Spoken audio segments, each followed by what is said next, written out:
Oh yes, I must. And this seems more daunting than writing a book. After retiring from the hustle and bustle of the workaday world, one generally looks forward to catching up with one's reading, or occupying oneself in the garden, or playing golf. There are others who travel the world, and yet other restless soul who prefers to indulge in some form of mellow, fruitful enterprise. I belong to that. Like the restless river hastening towards the conclusion, I set about my last hurrah, my last stand, by immersing myself in composing my life story. To quote Longfellow, for age is opportunity no less than youth itself, though in another dress. And as the evening twilight fades away, the sky is filled with stars, invisible by day. So, an autobiography generally records remarkable feats or interaction with famous people. I am not among them. I decided to write this book not only to pen the record of ventures of my life, though exciting they may have been, Louder, Shara. but also importantly to narrate the various significant happenings around the world that affected and impacted upon each decade of my life. I'm an Iranian,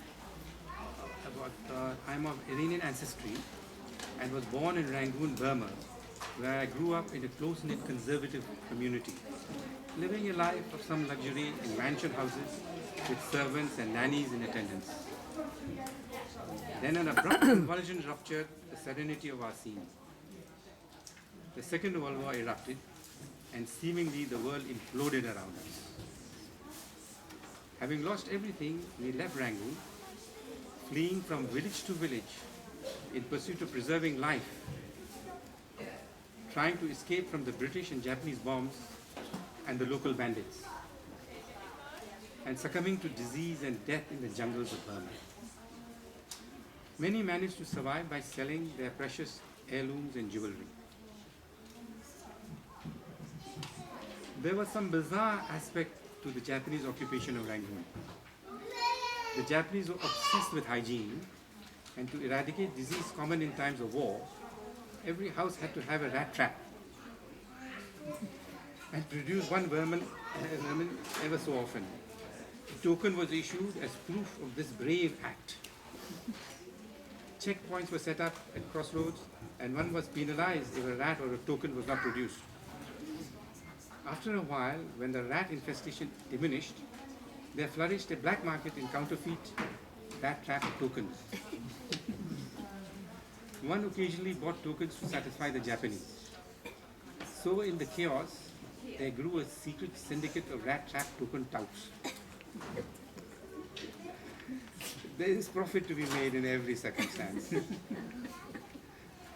Farsi, there is a saying, "Dar aabi gilalud mahimi gir," which means in murky waters one catches a fish.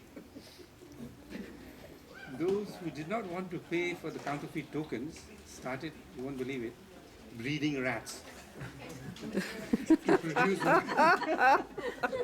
produce one at the checkpoints.